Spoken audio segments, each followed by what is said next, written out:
Guy Spier. The Education of a Value Investor. My Transformative Quest for Wealth, Wisdom, and Enlightenment. If you had to put a price on it, how much would you pay to change your outlook and your life forever? Guy Spier's price was $650,100. And that was just to have lunch with business magnate and philanthropist Warren Buffett, a man he believed could provide him with the tools to transform himself from a ruthless and dissatisfied hedge fund investor into a happy, grounded value investor. Luckily for Spier, his instincts were right, and he left what must have been the most expensive meal of his life a changed man. Educated at Oxford University, Spier became a smart and ambitious hustler in the world of finance and set off on what appeared to be a successful, though unremarkable, career. The only problem was that he was intensely unhappy. He'd ended up spending most of this time in a working environment he absolutely loathed, leading him to compromise his ethics and become what he calls an inauthentic person. What he did next amazed and surprised his colleagues and former schoolmates. He discovered a completely different business mentality for himself, which involved him breaking with many of the existing conventions of the finance world. 1. An elite education can be an obstacle to dealing with problems in the real world. For all the prestige of an elite education, this kind of schooling often teaches skills that simply cannot be applied in the real world. For example, highly educated people from elite business schools didn't see the recent 2007-2008 financial crisis coming. Why? Because there are some fatal flaws in the way that these institutions teach their students. Elite business schools and universities help students to develop specific technical skills based on certain theories. Those theories, however, neglect to take the real world into account, and therefore do not apply to the actual business world. Theories and economic models are created under the assumption that one will have the perfect amount of information. In reality, things aren't nearly as neat. Take the price of ham. In theory, it's possible to work out how much ham should cost. You could look at how many stores sell it, how many pigs are slaughtered, what the demand is, and then work out the ideal price. But in no way will this price be matched in reality. There are just too many other factors that must be taken into consideration. For instance, stores in certain locations, such as train stations, will make their ham more expensive, and other stores will often have offers, making their ham cheaper. Since it's impossible to have all this info at hand in the real world, the theories taught in elite schools never quite match the reality. Elite education focuses too narrowly on rationality, neglecting the power of human instinct and critical thinking. Rational thinking is revered, while unconventional ways of thinking are condemned. So if in your studies you come up with an idea or argument that differs radically from the norm, it's likely you'll keep it to yourself, as sharing it may result in you being accused of lunacy. Additionally, if you happen to be a very rational thinker, an elite institution can make you feel sublimely intelligent. Many people with a first-class education think they know it all, and when they enter the world of work, they ignore the sage advice of more experienced people because they consider them to be inferior. 2.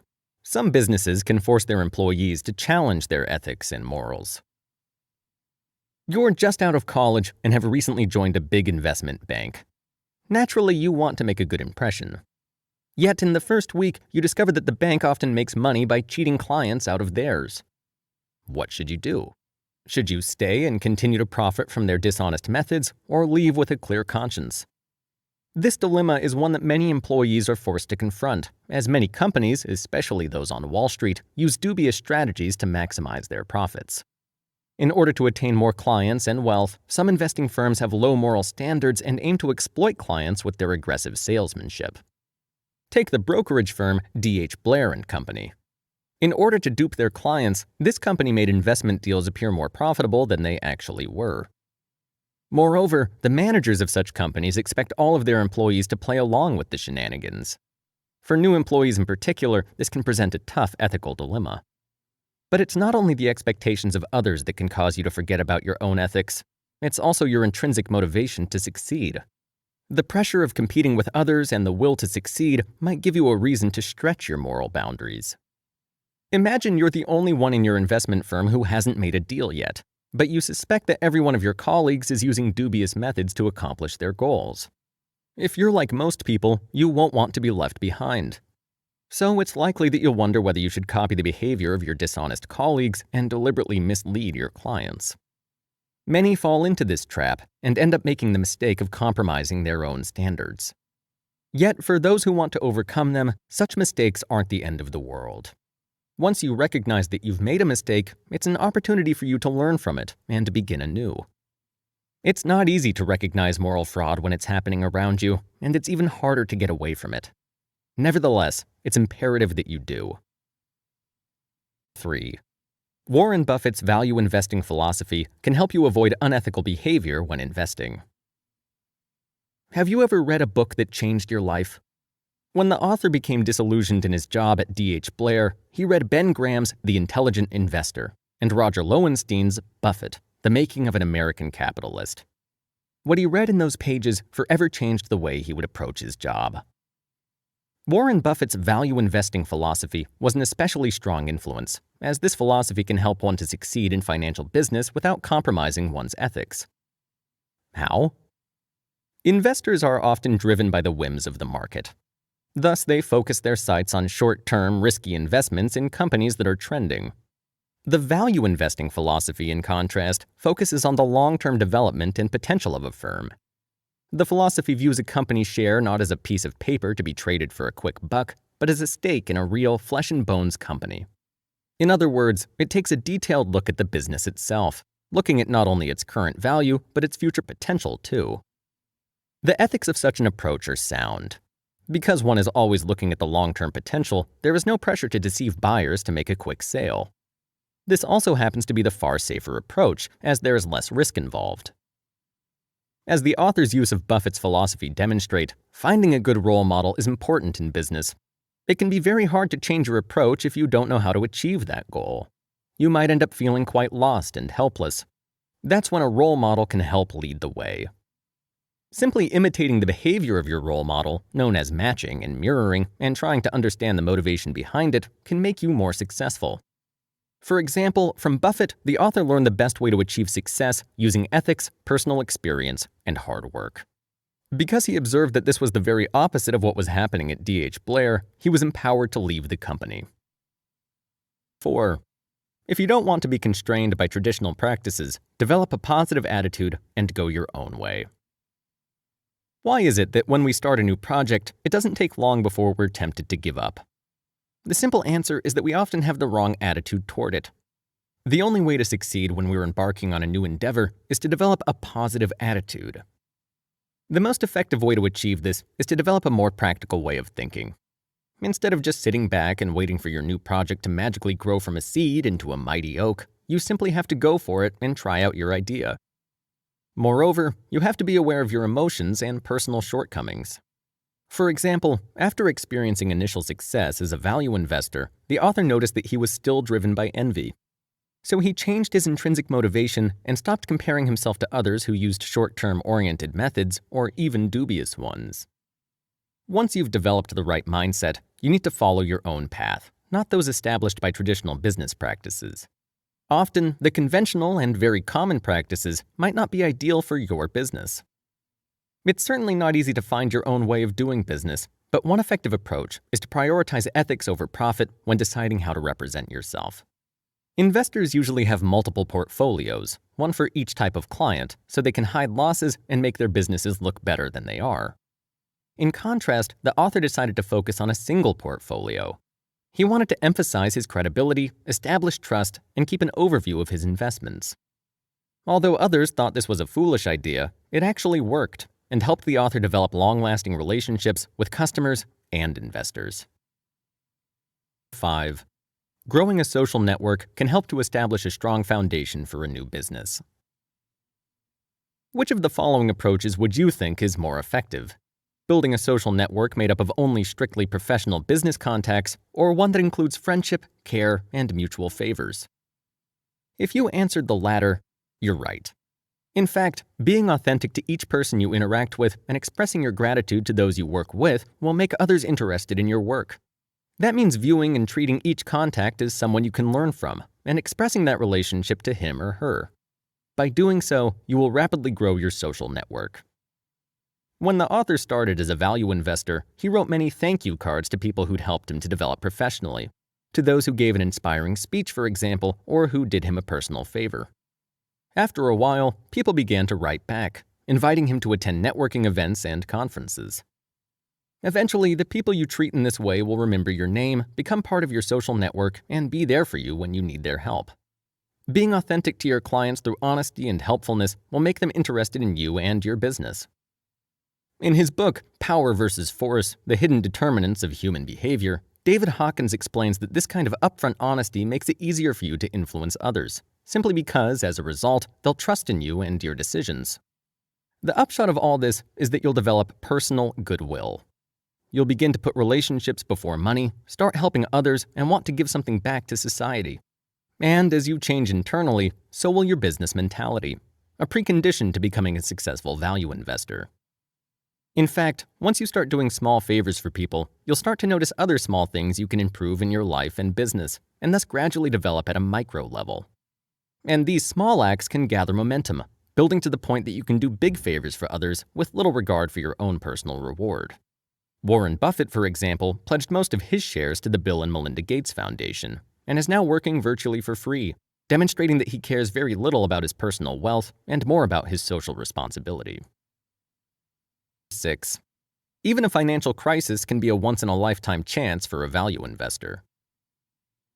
Remember the financial crisis of 2007 and 2008, when panic and desperation spread through the financial world? The unpredictability of financial crises is, of course, rather terrifying. But value investors can depend on their business philosophy when everyone else is panicking, and to even generate future profits. Even in a financial crisis, value investors stay calmer than others. That's because they situate themselves in an intellectual environment that doesn't rattle their nerves or lead them to compromise their ethical standards. Being surrounded by panicking traditional investors, on the other hand, can cause one to act irrationally and unethically, and to distrust one's investments. But because value investors are long-term oriented and are quicker to avoid risky businesses than others, their hedge funds, enterprises for investing huge amounts of money, are more stable. The author, for example, avoided investing in any risky businesses connected to the financial market or the tech bubble. So when the financial crisis hit in 2008, even though he lost money, his portfolio wasn't completely devastated like those of most other investors. In fact, keeping calm during such a crisis can help you to make the most promising investments for the future.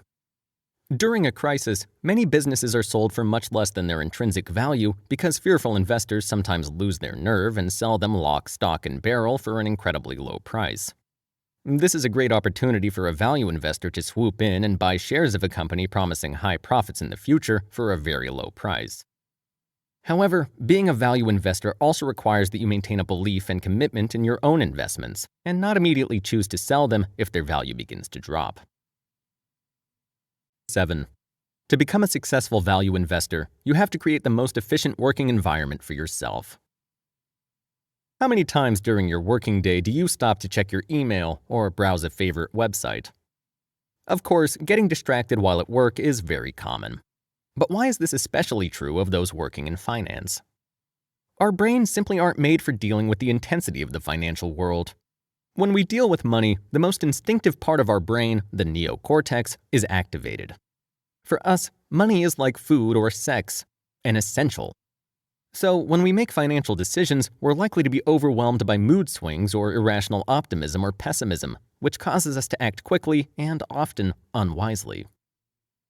At the height of the recent financial crisis, for example, the author's employee decided to withdraw all his money from the author's hedge fund, even though he followed the value investing philosophy and knew that his money was comparably safe. Moreover, our willpower is a limited resource, so we can't resist distractions indefinitely. If we constantly have to use our willpower to avoid doing instinctive things, its power will diminish until we take the time to recharge. This was demonstrated in a study by psychologist Roy Baumeister, in which he showed that the effort required to resist eating chocolate chip cookies wore out people's willpower, making them susceptible to mistakes. Of course, in order to better handle uncertainties, you have to become aware of your own shortcomings and irrationalities. But the easiest way to deal with such temptations is to get a distance from them. This necessitates creating a stable working environment, choosing an appropriate city, designing your office in a way that suits your working habits, and developing daily routines to keep you focused on doing what you should. Take the author, for example. To get away from all the hustle of New York, he moved to Zurich and rented an office far from the attractive and distracting city center. That lifestyle helped him focus on his job, enabling him to make consistently sound financial decisions. 8. Create the right tools to deal with complexity and uncertainty. As we've already seen, the human mind is often irrational. It's good practice, therefore, to develop some tools to help you manage your mind. Once you've created the ideal work environment for yourself, you have to develop investing tools, a set of rules and routines. These will help you to bring order and predictability to your working life. In fact, these rules and routines will reduce the complexity of your decision-making process and prevent you from being tempted by irrational behavior. The author recognized that when people wanted to sell him shares or when he talked to the management of a company, he was easily influenced and manipulated by their reasoning. So he developed the habit of not buying anything that was advertised to him. Following this code enabled him to focus on only using his own strong business instincts when making such purchasing decisions. He would only buy something when he sensed it was really worth it. One example of such a tool is the checklist. Making a checklist can help you to avoid making obvious and otherwise predictable mistakes. Especially when dealing with money, the human brain can become intoxicated. This is what the author calls cocaine brain. The brain gets stimulated and its reward circuits are activated. The result is that we often make small errors chasing immediate rewards, no matter how many rules and regulations we've set ourselves. Thus, reflect on your previous mistakes in business and write a personal checklist of things you should control before making a decision. The author's checklist includes more than 80 questions that he asks himself every time he's considering investing in a new company.